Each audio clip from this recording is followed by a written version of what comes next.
Olá, pessoal amigo do nosso canal Servir e Amar. Estamos finalizando hoje o nosso livro Boa Nova. Hoje nós vamos para a quarta parte e a lição de número 30, finalizando assim o nosso livro tão lindo, trazido pelas mãos de Francisco Cândido Xavier, pelo Espírito Humberto de Campos, o nosso irmão X. Então, nós vimos 30 lições, algumas 29, porque hoje vai ser a lição de número 30 de encerramento. Então, nós vimos relatos belíssimos, né, dos discípulos de Jesus, que Humberto de Campos traz tão maravilhoso para nós, né? E hoje é a quarta parte do Maria, onde nós vamos ver através do livro. Então, hoje eu vou voltar a fazer o estudo como anteriormente, ler algumas partes e comentar, porque essa lição vale a pena ser lida na íntegra e deve ficar em nosso coração, principalmente a parte final dessa lição maravilhosa. Mas antes de tudo, vamos agradecer. Vamos então nos colocarmos em uma posição confortável, em nossas cadeiras, onde estivermos. E vamos elevar o nosso pensamento a Deus, a Jesus, e vamos agradecer essa oportunidade ímpar que temos de estarmos nos unindo em coração e em pensamento para estudarmos os ensinos de Jesus.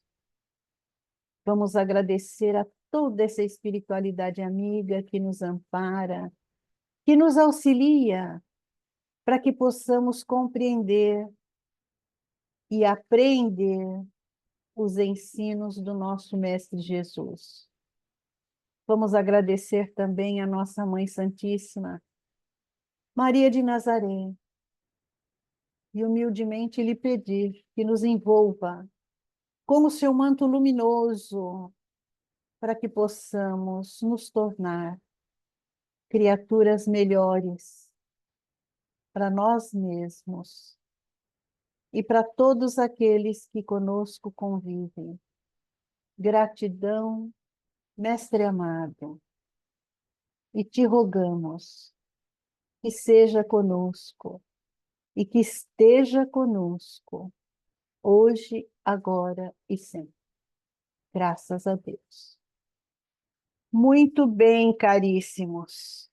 Então, nós vamos terminar hoje a lição de número 30, Maria. Mas antes de nós iniciarmos, eu vou solicitar a vocês que divulguem aqui as mídias do canal Servir e Amar, esses ensinos trazidos, né, para a nossa compreensão melhor do Evangelho. E vou pedir também a vocês, mais uma vez, que comentem as nossas postagens, as nossas lições, que deixem lá um joinha, compartilhem, que cliquem lá no sininho para receber as notificações das postagens mais novas, né? Que a gente está fazendo aí com auxílio, né, de todo esse pessoal que fica na retaguarda. Gratidão a essas pessoas que estão aí e que fazem a correção e a postagem. Eu não vou dizer os nomes para não ficar faltando nenhum. Então, a gratidão imensa ao pessoal dos bastidores, né, que nos auxiliam aí nesse nosso trabalho. Então, vamos lá? Lição de número 30, Maria. Então, pessoal, nós vimos um pouco da vida de Maria através dos livros que nós vimos harpas eternas, Maria de Nazaré, Maria, mãe de Jesus, e também vimos o médico de homens e de almas. Então, nesses livros foi falado um pouco da vida de Maria, foram citados evangelhos apócrifos, canônicos, e hoje nós vamos ficar com Humberto de Campos e um trechinho do Harpas Eternas. Nós vimos, então, que Maria foi uma mãe muito presente na vida de Jesus, muito presente. E nesses livros Harpas Eternas, Hilarion de Montenegro, que é quem traz esses livros, ele nos conta que Maria acompanhou Jesus o tempo todo na infância. Porque Jesus, ele foi uma criança, enquanto aqui na matéria, muito especial. Da mesma forma que Maria, que também foi uma criança muito especial. Tão especial que os sacerdotes e os grandes do templo acompanharam de perto a encarnação de Maria, porque sabiam que ela era a mãe do Messias, tão esperado pelo povo e pelo povo hebreu, mas que infelizmente, né, não aceitaram esse Messias. Mas nos livros Harpas Eternas conta que Jesus passou pelos mosteiros essênios. Então, Kardec, como nós já vimos na observação do Dr. Herculano Pires, conta que não, e que se tivesse passado, teria citações nos evangelhos. Só que a história de Jesus ela é interrompida dos 13, quando Jesus está com os doutores da lei, e Maria o perde de vista e encontra Jesus debatendo com os doutores da lei as leis judaicas. É a última passagem que se tem. E depois, aos 30 anos, quando Jesus começa o seu messianato. Então, esse espaço de tempo, ele não consta nos evangelhos canônicos, mas nos evangelhos apócrifos tem-se algumas citações, como eu já falei, inclusive do filme O Pequeno Mestre. Isso consta nos ensinos apócrifos, ok? Então, nos livros Harpas Eternas, conta que Jesus passou por vários mosteiros essênios. Inclusive, o autor deste livro, o autor espiritual, Hilarion de Montenegro, teria sido um dos orientadores de Jesus. Maria, ela estava presente nos templos, sempre. Sempre acompanhando Jesus, não o deixando só de forma nenhuma, porque Jesus, por toda a sua evolução e por todo o seu comportamento, ele precisava estar protegido dos homens. Como nós sabemos que Herodes, né? Ele mandou, inclusive, dizimar as crianças abaixo de 2 anos por conta de saber que o Messias já estava entre nós, inclusive seu próprio filho, menor de 2 anos. Então, vejam só, Jesus precisou de toda uma proteção. Então, disse nos apócrifos que ele estava sempre protegido dentro desses mosteiros, no Monte Carmelo, no Monte das Abelhas, que são mosteiros, né? São reclusos, é como cidades que têm toda uma vida organizada, fechada dentro dessas paredes. E Maria acompanhou Jesus. Não que ela tivesse deixado de abandonar os outros filhos, mas ela esteve sempre próxima de Jesus. Como eu já citei também nas séries que a gente vê, tanto The Chosen como Maria de Magdala, Maria sempre presente acompanhando Jesus. E não só Maria, como Jesus, orientador, consolador, mestre. Muitas mulheres seguiam Jesus, porque nós já falamos várias vezes da discriminação da mulher. Ainda hoje nós temos, na época de Jesus, era muito mais difícil, era mais difícil do que hoje ainda essa discriminação. Então, muitas mulheres acompanhavam Jesus, muitas. Como eu disse já em outras passagens, algumas eu citei, né? Aliás, não é citado nem o nome, mas a situação. Enfim, vamos falar aqui, continuando a falar de Maria. Nessa lição aqui de número 30, a lição começa com Maria junto da cruz. É na expressão mais dolorosa que uma mãe pode ter, né?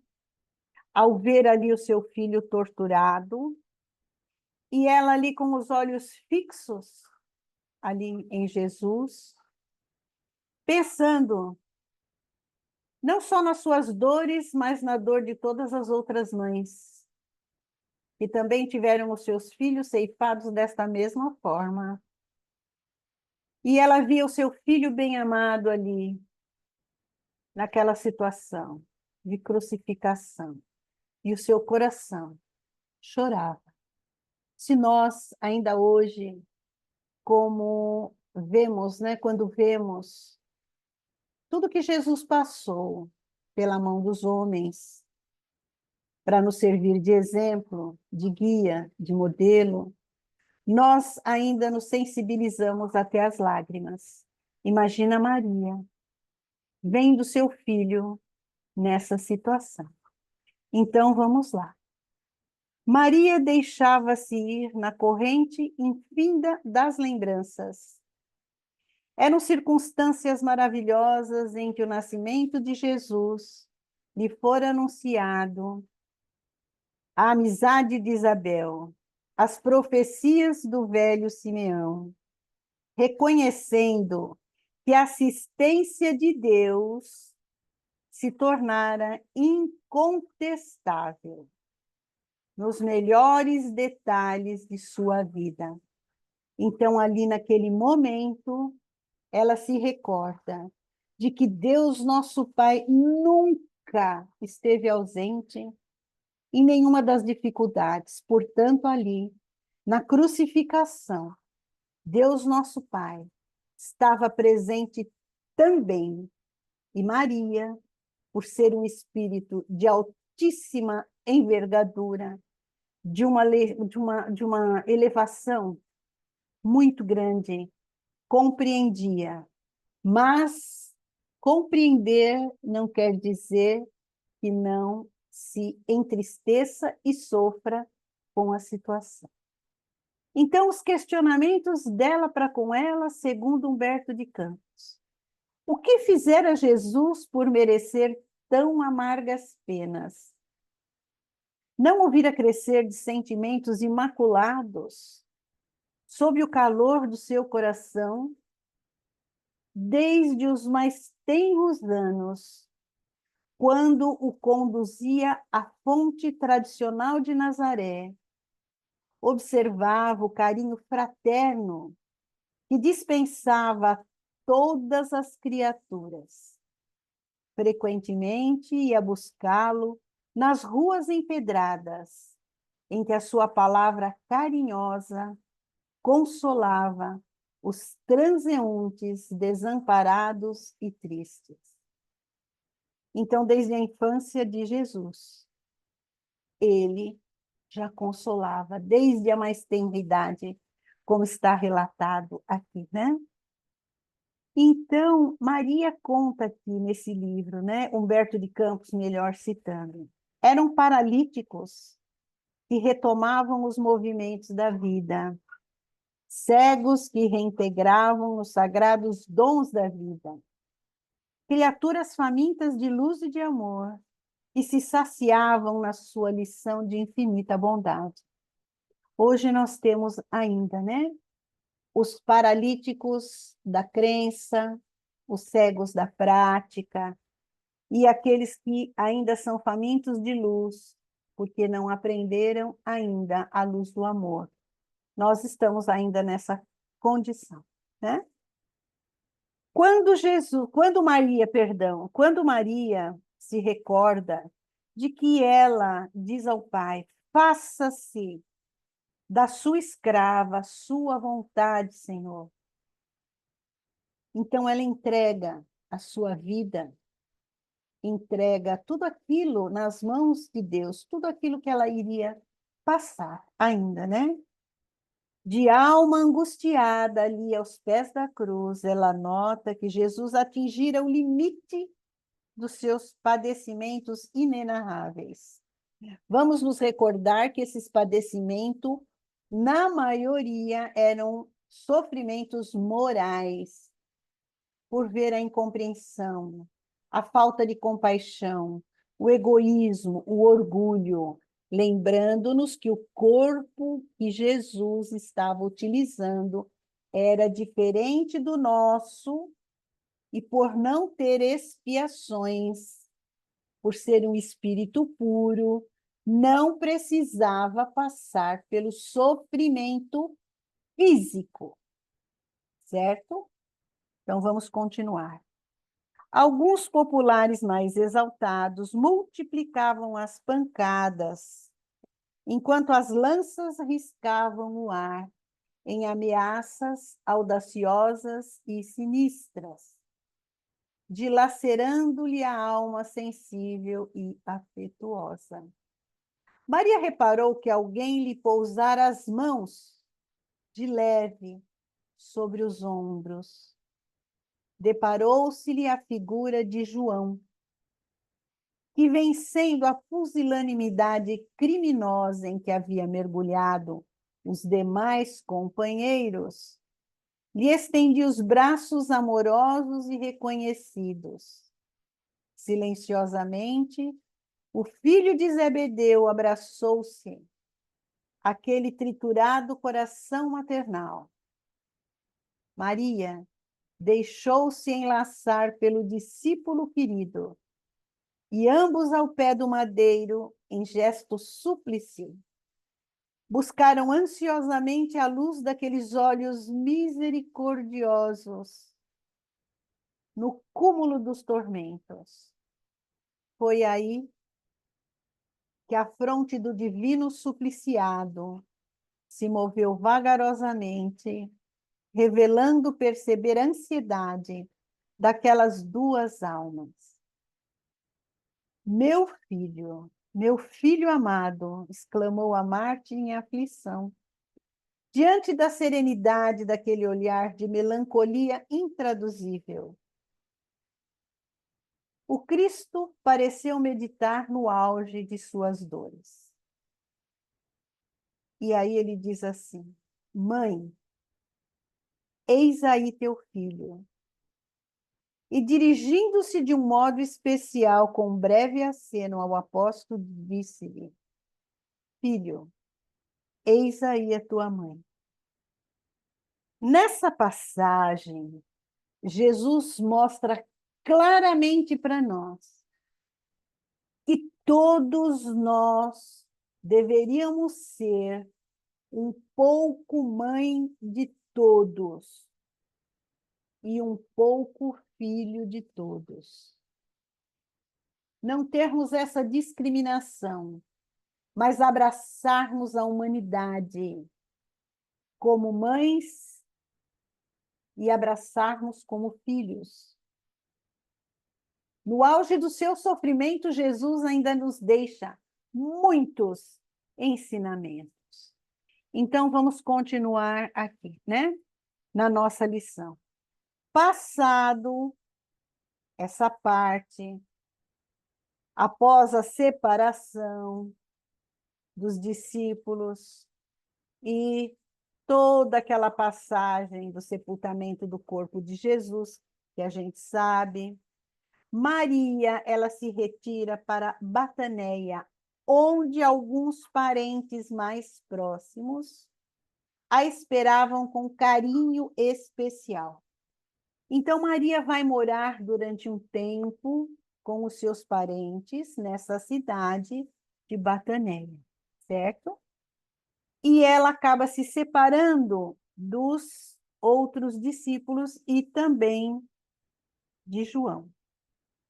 Na Bataneia, pretendia-se manter uma certa aristocracia espiritual, por efeito dos laços sanguíneos que ali aprendiam em virtude dos elos que a ligavam a Jesus, o perdão, que a ligavam a José, porque José era da linhagem de Davi, como nós já falamos. Em Jerusalém dialogavam-se os cristãos e os judeus com veemência e acrimônia.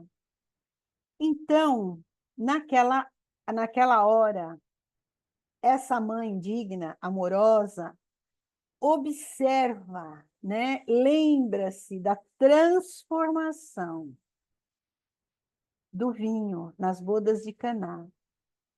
E que aquele vinho no martírio se transforma num vinagre.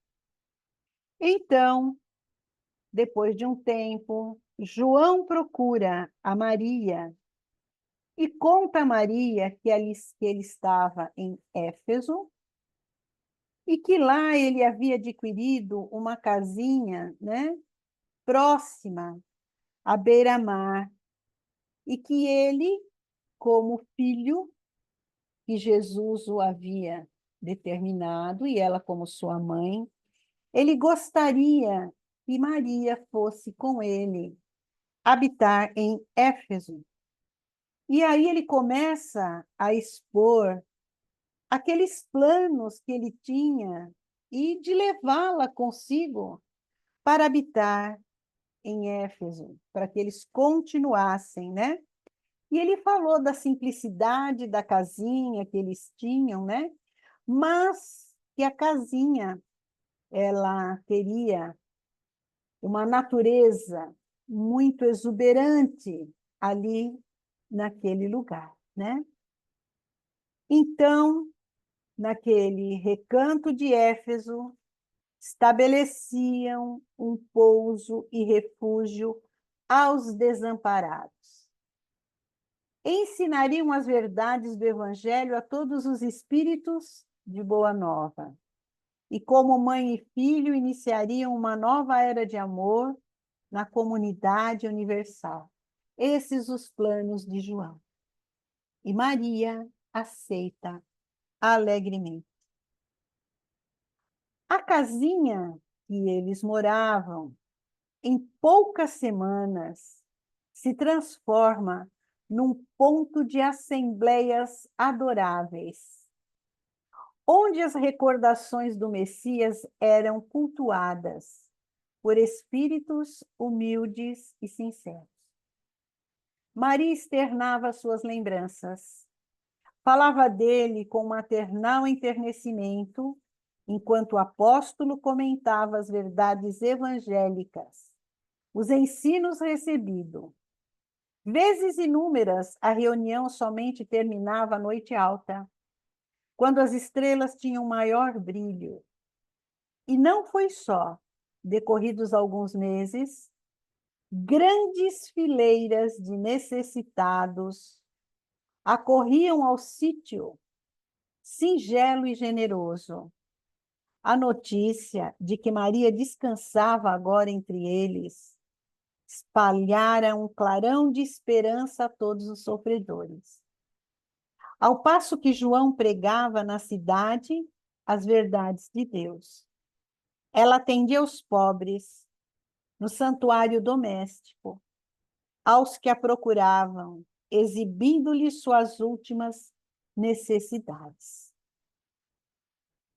Sua choupana, então, conhecida pelo nome A Casa da Santíssima.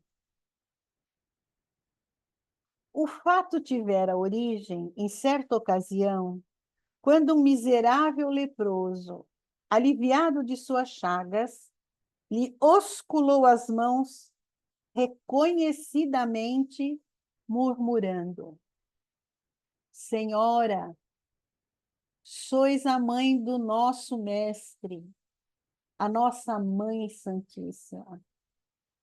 A tradição criou raiz em todos os espíritos.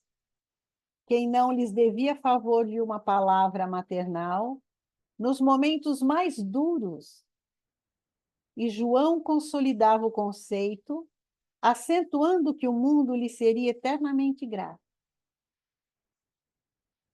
Pois fora pela sua grandeza espiritual que o emissário de Deus pudera penetrar a atmosfera escura e pestilenta do mundo, para balsamizar os sofrimentos das criaturas.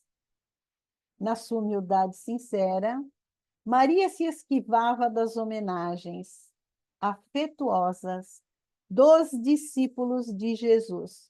Então, vejam só, aqui está no plural, então os discípulos também a visitavam. O título de maternidade fazia vibrar em seu espírito cânticos mais doces. Diariamente acorriam os desamparados, suplicando sua assistência espiritual. Eram velhos trôpegos, desenganados do mundo, que lhe vinham ouvir as palavras confortadoras e afetuosas. Enfermos que invocavam a sua proteção. Mães infortunadas que pediam a bênção do seu carinho. Minha mãe, dizia um dos mais aflitos, como poderei vencer as minhas dificuldades? Sinto-me abandonado na estrada escura da vida.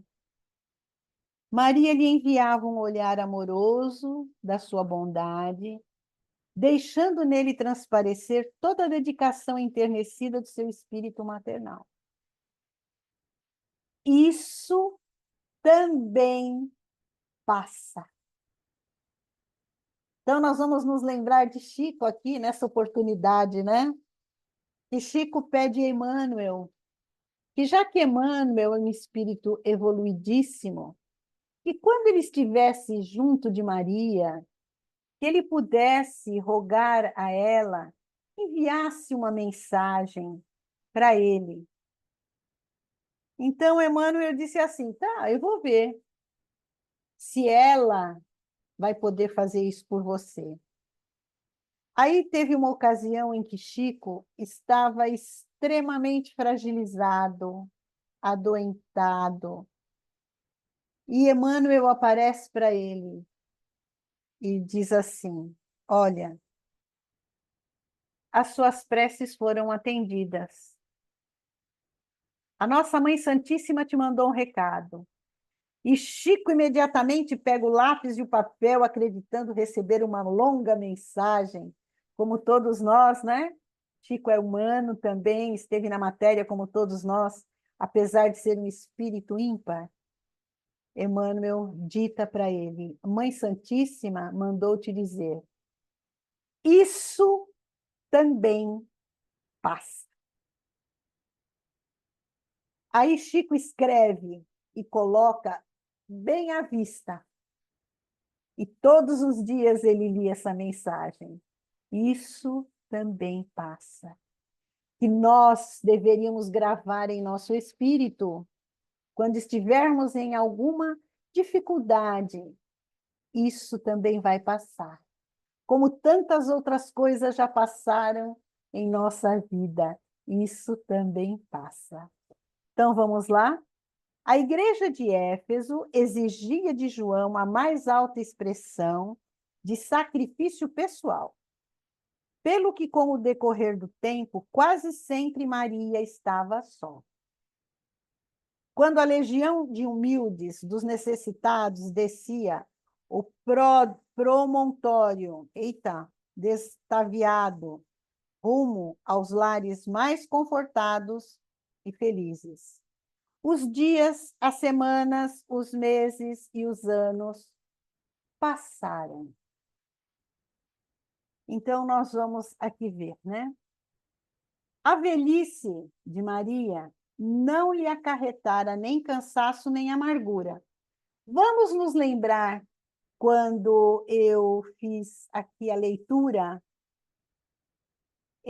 de que Lucas descreve Maria aqui nessa sua casa em Éfeso, no livro O Médico de Homens e de Alma. Vocês lembram? Se vocês não viram as partes anteriores, ajeite um tempinho e veja, porque nós falamos dessa parte aqui, né? Que Maria tinha aquele ar de juventude, né? Que a velhice não teve nem cansaço, nem amargura, nem doenças, porque a gente sabe também que o corpo físico de Maria era diferente do nosso, da mesma forma que o de Jesus, porque Maria também não precisava passar pelos sofrimentos da matéria. A certeza da proteção divina lhe proporcionava ininterrupto consolo.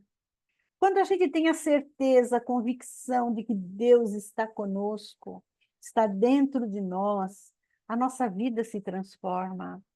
Quando nós entendemos que Jesus é só Ele o caminho,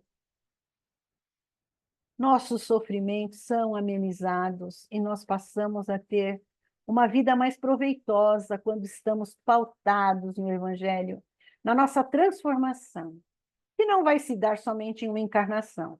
Mas se nós melhorarmos 1 milímetro nessa encarnação, já teremos dado um grande passo. Então, vamos continuar?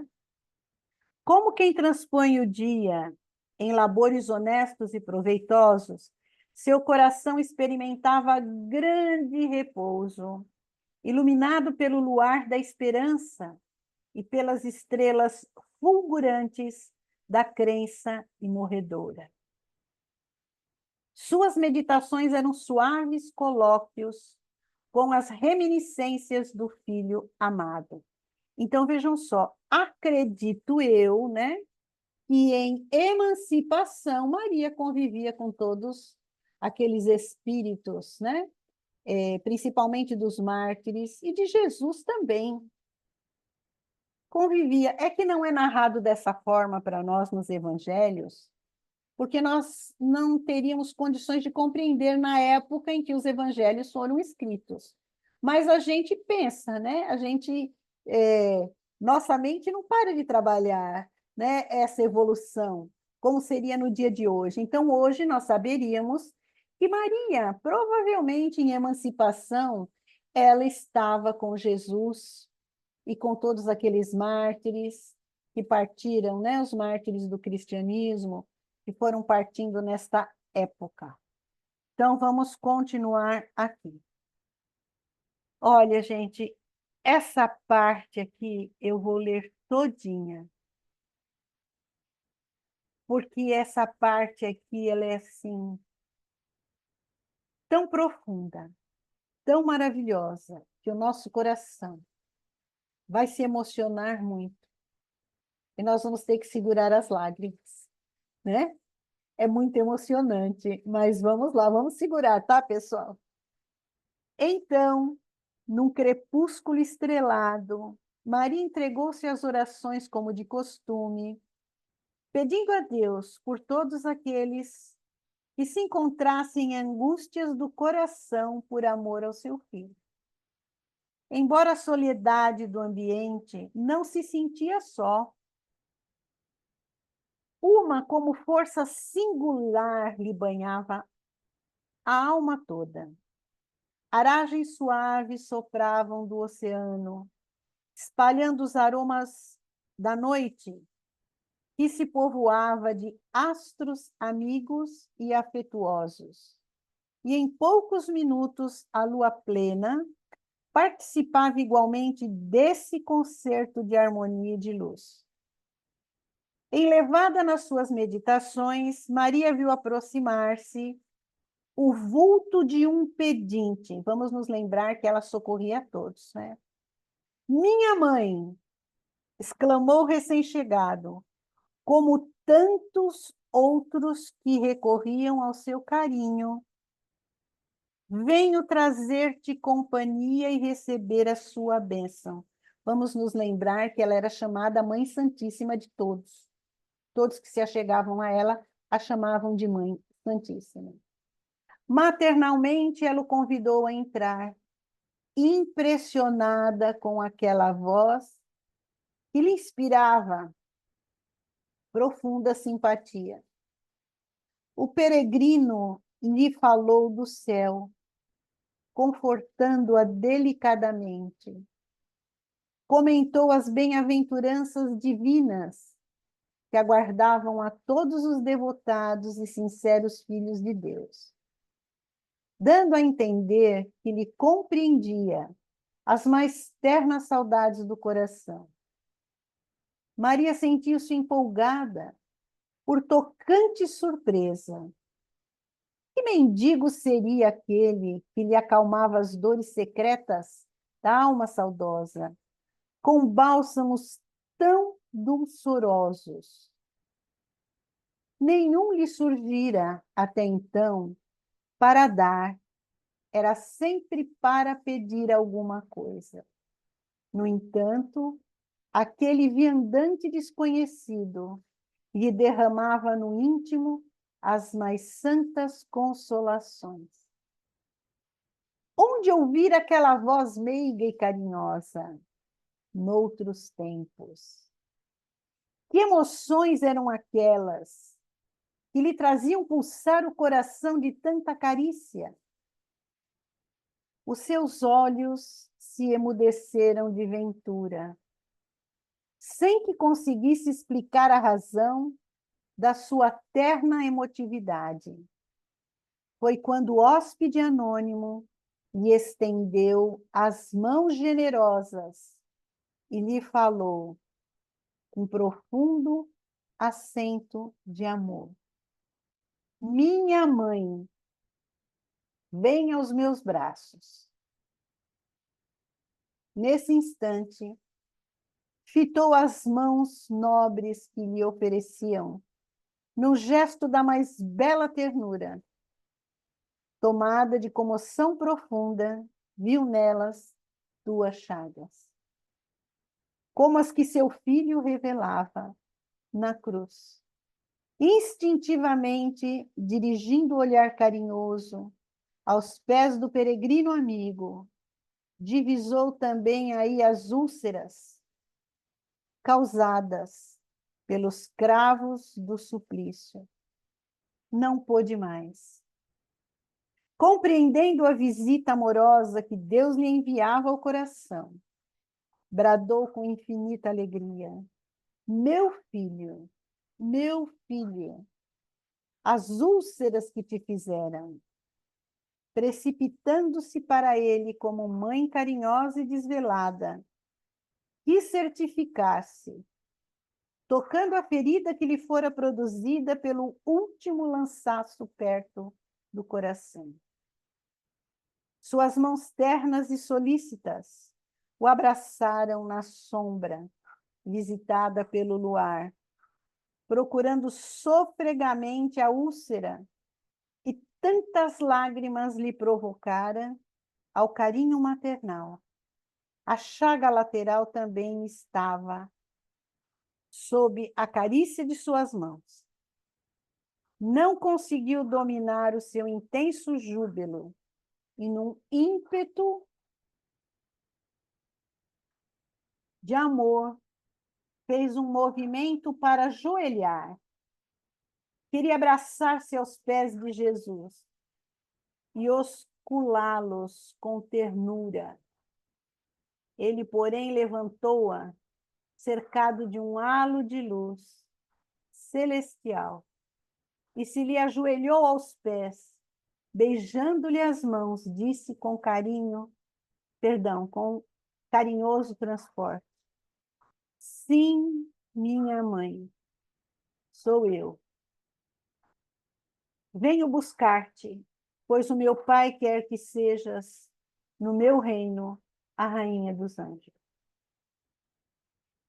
Maria cambaleou, tomada de inexprimível ventura. Queria dizer da sua felicidade, manifestar o seu agradecimento a Deus, mas o corpo como se lhe paralisara, enquanto os seus ouvidos chegavam os ecos suaves da saudação do anjo, qual se a entonassem 1000 vozes cariciosas por entre as harmonias do céu.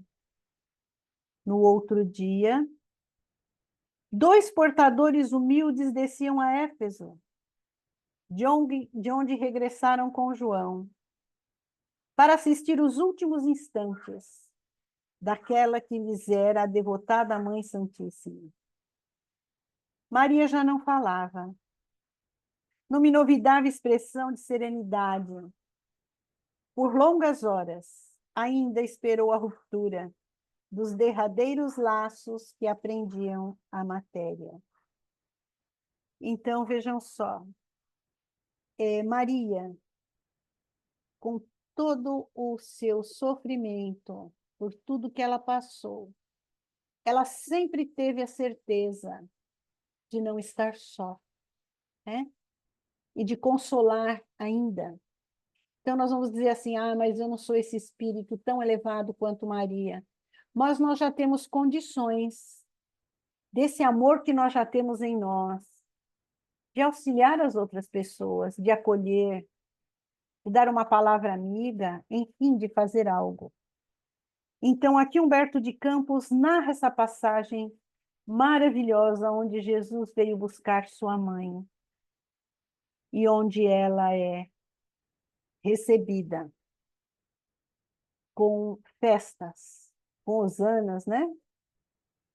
E Jesus cantara o mais belo poema de vida e amor, homenageando a Deus e a humanidade. Aquelas águas mansas, filhas do Jordão, e calmo, haviam sido as cordas sonoras desse canto evangélico. Dulcíssimas alegrias lhe invadiam o coração, e a caravana espiritual se dispunha a partir. Quando Maria se lembrou dos discípulos perseguidos pela crueldade do mundo e desejou abraçar os que ficariam no vale das sombras, à espera das claridades definitivas do reino de Deus. Emitindo esse pensamento, imprimiu um novo impulso às multidões espirituais que a seguiam de perto. Em poucos instantes, o seu olhar divisava uma cidade soberba e maravilhosa, espalhada sobre colinas enfeitadas de carros e monumentos, que lhe provocavam assombro. Os mármores mais ricos esplendiam nas magnificentes vias públicas, onde as liteiras patrícias passavam sem cessar, exibindo pedrarias e peles sustentadas por misérrimos escravos.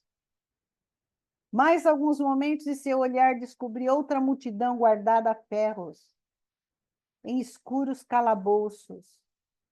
Penetrou os sombrios cárceres do Esquilino, onde centenas de rostos amargurados retratavam padecimentos atrozes. Os condenados experimentavam no coração um consolo desconhecido. Maria se aproximou de um a um, participou de suas angústias, orou com as suas preces cheias de sofrimento e confiança. Sentiu-se mãe daquela assembleia, de torturados pela injustiça do mundo.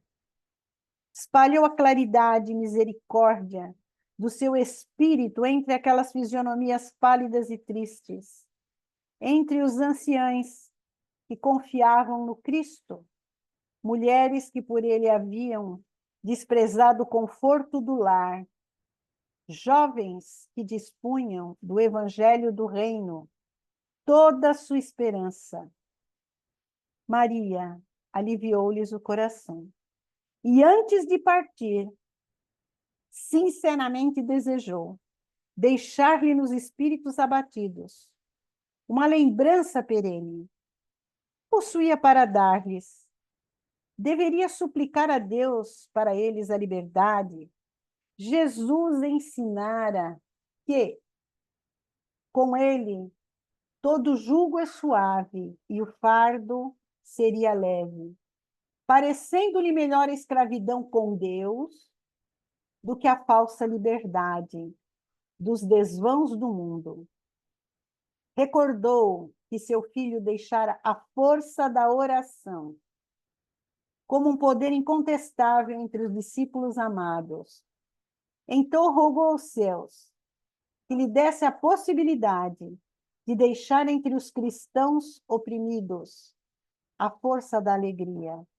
Foi quando aproximou-se de uma jovem encarcerada, de rosto descarnado e macilento, e lhe disse aos ouvidos: canta, minha filha, tenhamos bom ânimo. Convertamos as nossas dores da terra com as alegrias do céu. A triste prisioneira, que nunca saberia compreender o porquê da emotividade,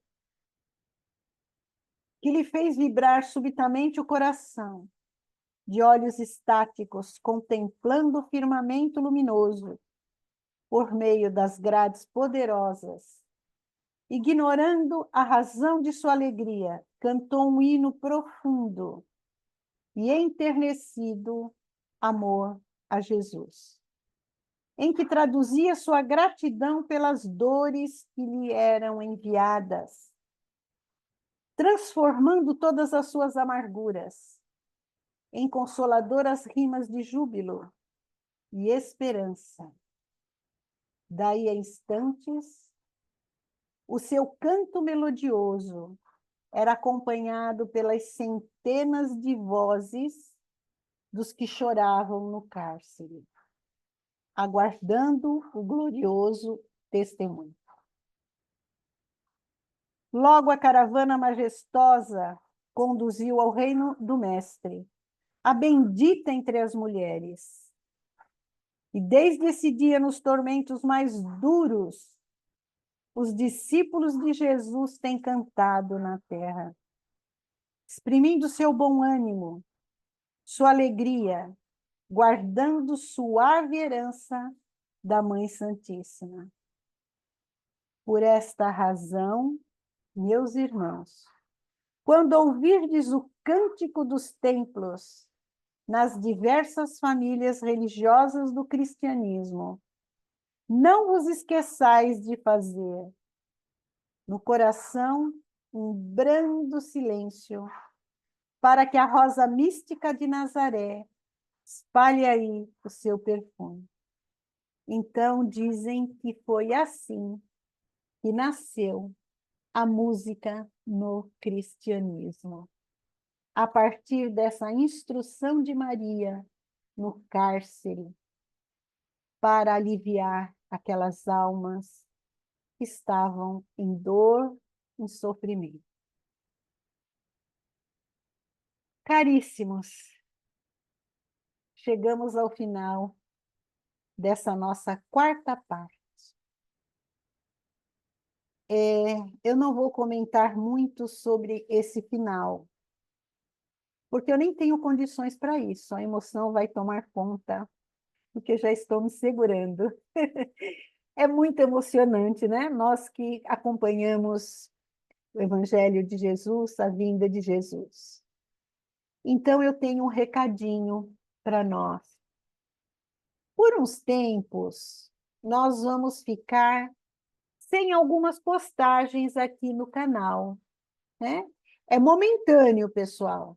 Nós só estamos dando um tempinho, vamos organizar outro livro, vamos pesquisando, estamos pesquisando outro livro para trazer aqui essas instruções, o acompanhamento dessas lições. Mas, por hora, vocês vão ficar com essas postagens que nós já temos. Por isso que nós fizemos, Maria, em 4 partes, para que vocês tivessem bastante material, né? É uma lição aqui tão maravilhosa. E procuramos pesquisar um pouco, trazer coisas diferentes, para que vocês pudessem rever um pouco mais, né? Então, nós vamos ficar um pouquinho em descanso, só um pouquinho, tá, pessoal? Sem nenhuma postagem nossa aqui de estudos. Assim que nós tivermos outro livro, nós vamos continuar aqui os estudos. Então, eu peço a vocês que nos acompanhem, que divulguem o canal. Tem bastante material aí no nosso canal para que vocês possam estudar. E continuem aí com as suas dúvidas, pode pedir esclarecimento, coloque aí nas postagens o que vocês acharam dessas nossas lições, comentem, façam comentários, que nós necessitamos desses comentários para as nossas próximas postagens, ok? Então, caríssimos, eu quero agradecer a vocês até esse momento e vou agradecer mais aos próximos, que vamos estar no ar em breve, novamente com outros livros e com outras lições. Então, caríssimos, vamos agradecer mais uma vez a Deus, nosso Pai, a Jesus, nosso Divino Mestre, a nossa Mãe Santíssima Maria de Nazaré, que é nossa mãe espiritual, e que está conosco, que nos ampara, que nos auxilia em todos os momentos, quando orarmos firmes, com o nosso coração elevado, seremos atendidos, como diz Chico, a oração de uma mãe arromba as portas do céu. Então, caríssimos, vamos continuar na nossa jornada confiantes, na misericórdia, na bondade de Deus, nosso Pai, no amparo de Jesus, de Maria e de toda essa espiritualidade amiga que nos ampara e que nos assiste. Vamos juntos rogar a Jesus que seja conosco, esteja conosco, hoje e sempre. Fiquem na paz de Deus. Gratidão.